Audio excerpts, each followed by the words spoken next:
The night my parents told me I was no longer their daughter, they did it calmly, over polished silverware, expensive wine, and the certainty that I would come crawling back once love failed to pay the bills.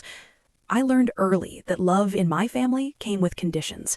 They never said it outright. They didn't need to. It lived in the pauses, the looks, the way approval was handed out like a reward you could lose at any moment. On the night it finally broke, the house smelled like lemon polish and money, that clean, sharp scent my mother loved because it made everything feel controlled, perfect, untouchable.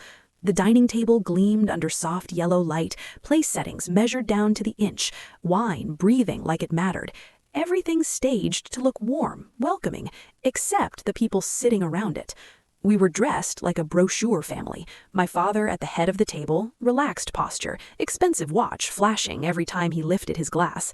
My mother beside him, spine straight, mouth permanently set in a polite smile that never moved unless she wanted it to.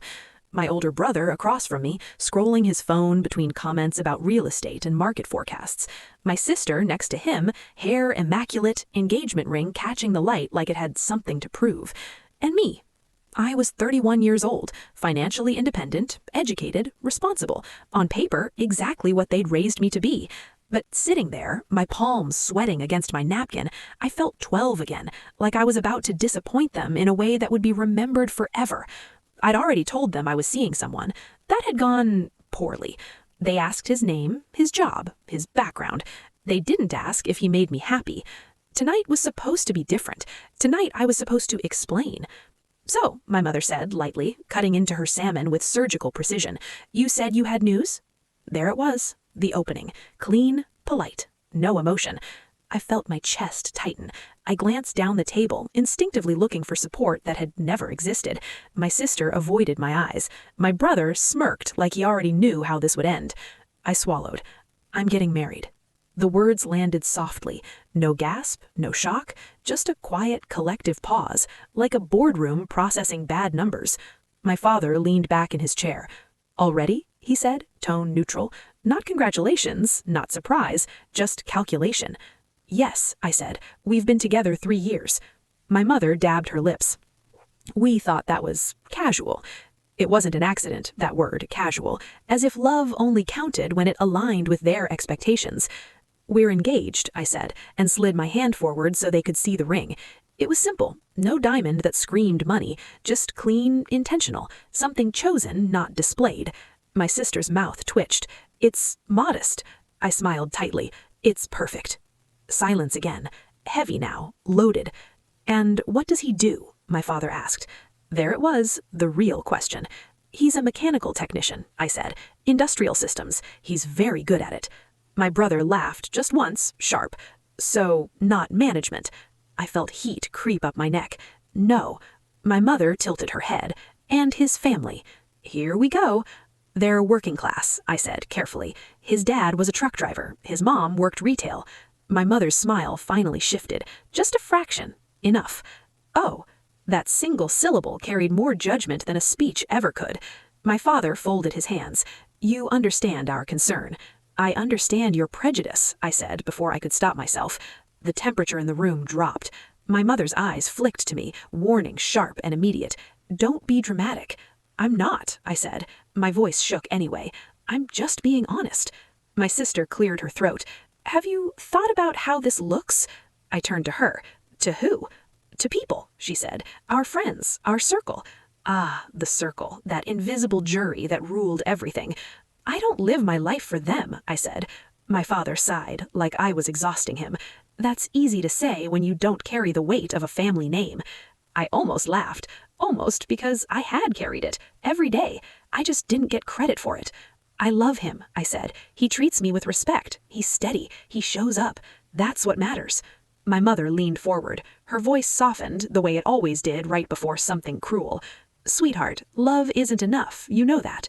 "I do, which is why I chose someone who actually knows how to build a life." My brother snorted. "With what money?" That did it. I pushed my chair back slightly. "You don't get to measure my worth or his by a bank statement." My father's jaw tightened.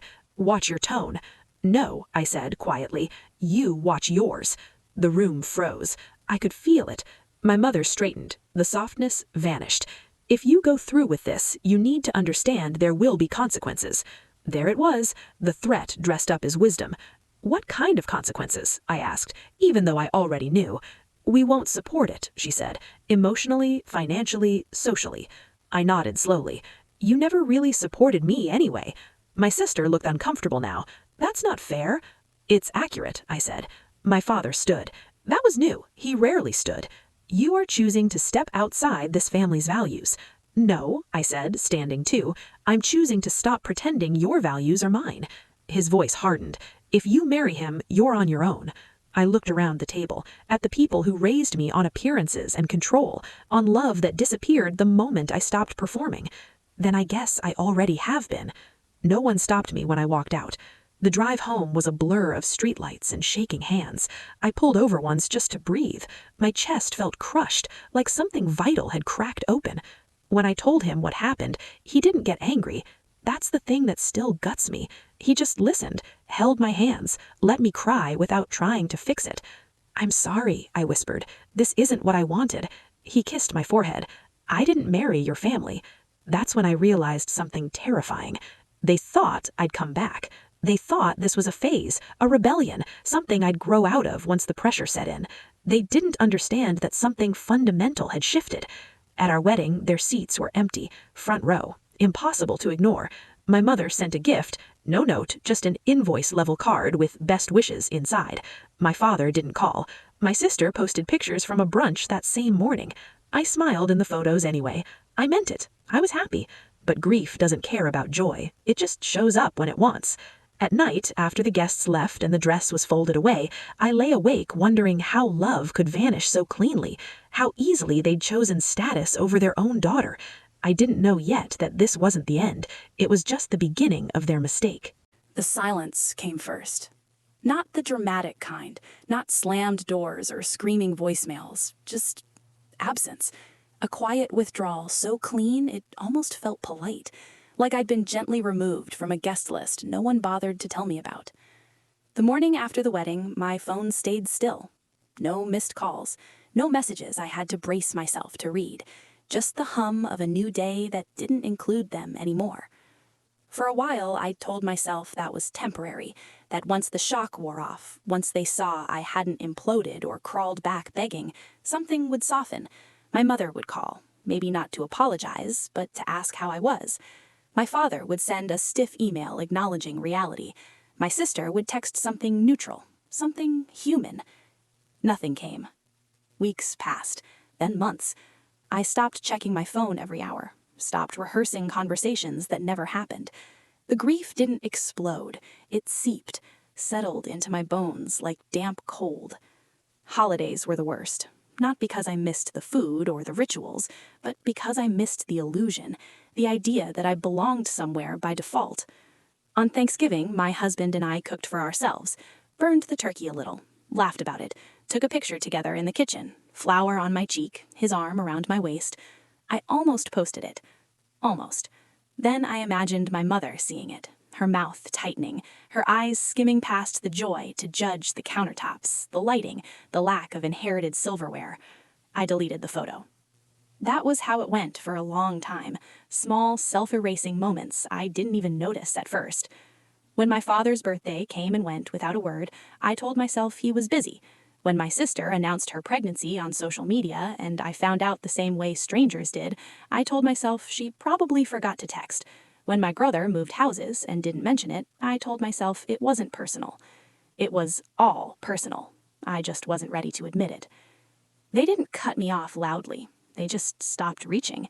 And when I finally stopped too, it became easy for them to say I drifted away. That was the story they told. I heard it secondhand, through a cousin who still talked to me in secret like I was a liability. Your mom says she doesn't understand why you don't come around, she said carefully over coffee.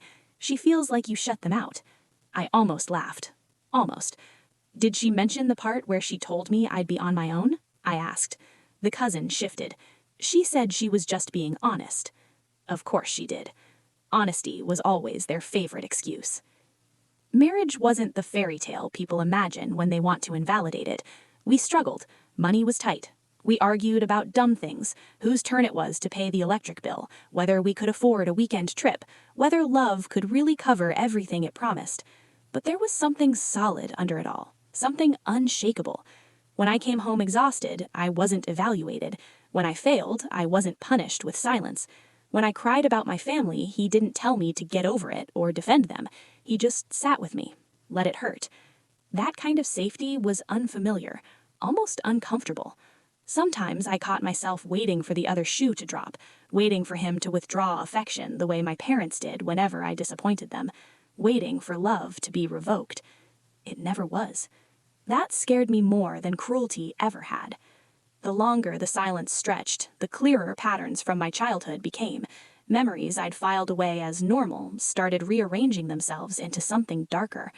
My mother praising me only when I performed well in front of others. My father's affection tied to achievements he could brag about. The way mistakes were treated like moral failures. How love always felt earned, never given. I remembered being 14 and crying over a bad grade, not because of the grade, but because I knew what it meant. Less approval, less warmth, less space. I'd spent my whole life trying to be worth keeping, and the moment I chose something they couldn't control, they let me go. That realization didn't hit all at once. It came in fragments, like the day I ran into my mother at the grocery store. I hadn't seen her in over a year. She looked the same, perfect hair, tailored coat, eyes sharp as ever. She froze when she saw me, then smiled like we were casual acquaintances. "Oh," she said. "Hi," I replied. She glanced at my cart, the generic brand cereal, the store brand coffee. Her eyes flicked over me, assessing, cataloging. "How are you?" she asked. "Good," I said, and meant it, which surprised me. She nodded. "Well, that's good." We were worried. Worried, past tense. No follow-up. "About what?" I asked. She hesitated. "You know, how things turned out." I waited. She didn't elaborate. "We're fine, happy." Her smile tightened. "That's nice." Then she leaned in, voice dropping. "You know, it's not too late to come back." I felt something crack, not painfully this time, cleanly. "Come back to what?" I asked. "To us," she said, like it was obvious. I looked at her, really looked, at the woman who'd raised me to be polished, obedient, and small, who'd loved me only as long as I reflected well on her. "I never left," I said quietly. "You did." Her face hardened. "You made your choice." So did I thought, but I didn't say it. I just nodded. "Goodbye, Mom." I walked away before she could respond. That night, I cried harder than I had in months, not because I missed her, but because I finally accepted that she wasn't coming back as anything other than what she was. Time passed, life filled in the gaps they left behind, and then, slowly, subtly, the messages started. A text from my sister, casual, friendly, like nothing had happened. "Hey, long time, how are things?" Then a call from my father I missed because I didn't recognize the number. He left a voicemail, polite, measured, no apology, just checking in. My mother sent an email. "We should talk." Something in my stomach dropped. Not fear, recognition. They weren't reaching out because they missed me. They were reaching out because something had changed. I just didn't know yet what it was, and I had no idea how much they were about to need me. At first, I didn't answer. Not because I was being dramatic, not because I wanted leverage. I just needed time to sit with the feeling that came rushing back the moment their names reappeared on my screen. It wasn't hope, it was dread. That old, familiar tightening in my chest, the one that used to show up whenever I was about to be evaluated, whenever I had to prove I was still worth something. My husband noticed immediately. He always did. "You don't have to respond," he said one night as I stared at my phone like it might bite me. "I know," I said. "I just want to understand why now." He nodded. "You will, but don't rush it." That was the difference between him and them. He never pushed, never demanded access to my emotions. He trusted me to figure things out on my own timeline. A week later, I answered my sister's text. "I'm fine. Hope you are too." Her reply came fast. Too fast. "We should grab coffee sometime. Catch up." Catch up. As if the last few years hadn't happened, as if she hadn't watched me get erased and said nothing. Still, I agreed. We met at a cafe downtown, neutral territory, no family history baked into the walls. She looked tired, Not in a dramatic way, just worn.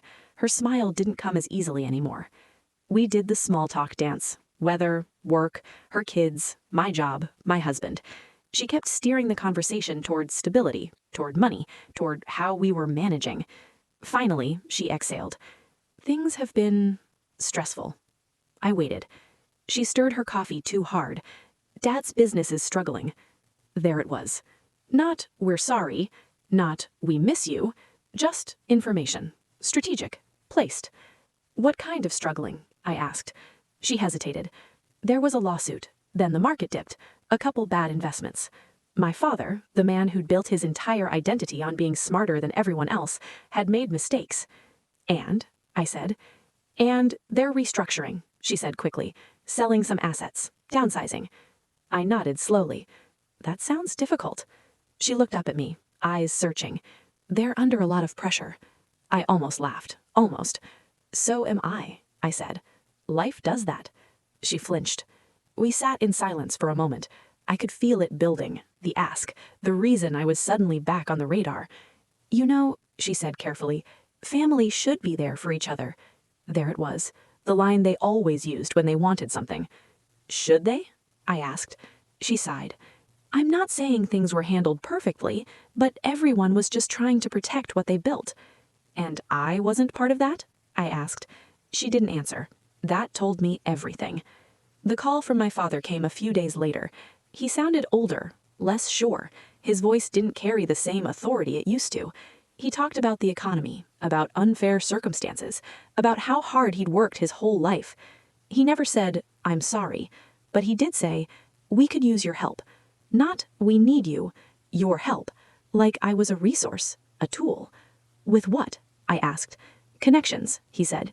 You've met people. You're in different circles now. Different circles. Funny how my circle was beneath them until it became useful. I'll think about it, I said. After I hung up, my hands were shaking, not from fear, but from anger I'd never allowed myself to feel before. They hadn't changed. They were just losing. The email from my mother came last. It was long, carefully written, polite, emotional without being accountable. She wrote about regret without naming actions, about family bonds without acknowledging how easily she cut mine, about forgiveness without apology. She ended it with, we hope you'll remember where you come from. I stared at that line for a long time. Where I come from? A place where love had strings, where status mattered more than integrity, where I was only valuable when I reflected well on them. That night, I told my husband everything, read the messages out loud, let the bitterness come out without filtering it. They don't miss me, I said. They miss what I can offer. He nodded. That's what it sounds like. I don't want revenge. I just don't want to be used. He took my hands. Then don't let them. The next family meeting happened at my parents' house. Walking into it felt surreal. Same furniture, same expensive art, same sense of quiet judgment in the air, except now it was fractured. My father looked thinner. My mother's smile was strained. My brother avoided my eyes. They offered coffee, asked about work, complimented my shoes. It was all so careful. Finally, my mother leaned forward. We want to move past everything. I looked at her. By pretending it didn't happen? She frowned. That's not fair. No, I said, calmly. What's not fair is being disowned for marrying someone you deemed unworthy and then being welcomed back when you need something. The room went still. My father cleared his throat. We never disowned you. I smiled without warmth. You told me I was on my own. That was emotional, my mother said quickly. You know how upset we were. So was I, and I didn't stop loving you. Silence again, heavy, uncomfortable. We're family, my brother said finally. This is what family does. Family shows up, I said. Family doesn't disappear until the bills come due. My mother's eyes hardened. You're being cruel. No, I said. I'm being honest. You taught me that. They talked about loans, about introductions, about how my husband and I were doing well compared to them. That's when it happened. My mother glanced at him, at my husband standing quietly beside me, and said, well, at least he's useful now. The words landed like a slap. Something inside me went completely still. That was the moment. The moment I stopped hoping for reconciliation. The moment I saw them clearly, not as complicated, flawed parents, but as people who had never seen me separate from what I could provide. I stood. "We're done," I said. My father looked shocked. "You can't just walk away." I smiled, soft and final. "You taught me how." We left without another word. In the car, my husband squeezed my hand. "Are you okay?" I nodded, and for the first time, I truly was, because I finally understood the truth. They didn't lose me when I married below my status. They lost me when they decided love was conditional, and they were about to learn what that cost. After that night, the noise stopped. No calls, no emails, no carefully worded attempts at reconciliation. It was like someone had flipped a switch and cut the power. At first, the quiet felt unnatural, too clean, too empty. Then it started to feel like oxygen. I didn't celebrate. I didn't feel victorious. What I felt was something heavier and calmer than either of those things. Finality. For weeks, I waited for the guilt to hit, the panic, the second guessing that had followed every boundary I'd ever tried to set with them. It never came. Instead, something else surfaced. Grief. Real grief. Not the aching hope that things could still be fixed, but the adult understanding that they never would be. I mourned the parents I thought I had, the family I'd kept trying to earn my place in, the version of myself who believed love could be negotiated if she tried hard enough. And then, slowly, I let them go. Life went on, quietly, solidly. My husband and I worked, paid bills, built something that didn't need an audience to feel real. We weren't flashy, we weren't impressive by my parents' standards, but we were stable, happy in a way that didn't require validation. That's when the second wave came. It started with a voicemail from my father. His voice was tight, controlled, but there was an edge to it now, panic he couldn't quite mask. "We need to talk," he said. "This is serious." I deleted it. Then my mother tried, not with warmth this time, but urgency. "This has gone too far. We are still your parents." I stared at the message for a long time before replying. "You stopped acting like it years ago." Her response came immediately. "How dare you?" I almost laughed. The entitlement, the audacity, the belief that parenthood was a permanent authority, not a relationship you had to maintain. A week later, my sister showed up at my door. I hadn't given her my address. That alone told me how desperate things had gotten. She looked wrecked, hair pulled back carelessly, dark circles under her eyes, no polished confidence left to hide behind. "We're drowning," she said as soon as I opened the door. No greeting, no pretense. I didn't invite her in. "I'm sorry," I said calmly. "That sounds hard." She stared at me like she didn't recognize me. "That's it? That's all you have to say?" "Yes." She swallowed. "Dad's business is gone, completely. They're selling the house." The house. The symbol. The centerpiece of everything they thought made them untouchable. I felt a flicker of something. Maybe sadness, but no satisfaction. "That's rough," I said. She stepped closer. "We need help. We wouldn't be here if we didn't." I crossed my arms. "You're here because you burned every other bridge." Her face twisted. "Are you really going to do this? After everything?" "After everything you did," I corrected. "We didn't disown you," she snapped. "You walked away." "No," I said evenly. "You watched it happen and stayed silent. That was your choice." She looked away. That silence again, the same one that had followed me my entire life. "I have kids," she said quietly. "They don't deserve this." Neither did I thought, but I didn't say it. "I'm not responsible for your parents' decisions, or yours." Her voice cracked. "Mom says you're being vindictive." That one stung, not because it was true, but because it was familiar. I'd always been painted as the problem when I stopped complying. "I'm being consistent," I said. "You just don't like the terms." She stared at me, tears spilling now. "So that's it? You're just cutting us off?" I shook my head. "You cut me off years ago. I'm just not reopening the door now that you need something." She left without another word. That night, I slept better than I had in years. The final confrontation came unexpectedly. My parents invited us, both of us, to dinner. The audacity almost impressed me. I almost declined, but something told me this was the last chapter, that if I didn't face it cleanly, it would linger longer than it deserved to. So we went. The house looked smaller, emptier. The walls bare where art had been taken down, the furniture staged for selling. My mother hugged me stiffly. My father nodded at my husband like he was a business associate he no longer needed. Dinner was tense. No small talk, no pretending. Finally, my father set his fork down. "We need help," he said, plain, unadorned. "With what?" I asked. "Money," my mother said sharply. "Connections, whatever you have." I met her gaze. "And what do we get in return?" Her mouth opened, then closed. My father frowned. "That's not how family works." I smiled. "That's exactly how you taught me it works." Silence fell over the table like a verdict. "We raised you," my mother said, voice trembling now. "We gave you everything. You gave me expectations and took away love when I didn't meet them." "That's not true," she whispered. "It is," I said, "and you know it." My father leaned forward. "If you don't help us, we'll lose everything." I nodded slowly. "You already did." My mother broke then. "We made mistakes, but you're our daughter. And I was your daughter when you told me I was on my own, when you didn't come to my wedding, when you erased me because you embarrassed me." No one spoke. I stood. "We won't be helping. Not now, not ever." My father's face hardened. "You'll regret this." I shook my head. I already survived it. We walked out for the last time. No slammed doors, no shouting, just the sound of something ending for good. Months later, I heard they'd moved into a small rental, that my father took consulting work from people he used to look down on, that my mother stopped hosting, stopped performing. They never reached out again, and neither did I. Sometimes I still grieve. Not them, but the version of family I wanted so badly that I ignored who they really were. But I don't miss them. I have a life built on respect, on love that doesn't disappear when things get inconvenient, on a partner who never once asked me to choose between myself and him. They thought I married below my status. What they never understood is this: I married out of their control, and when they finally needed me, broke, exposed, desperate, I was already gone.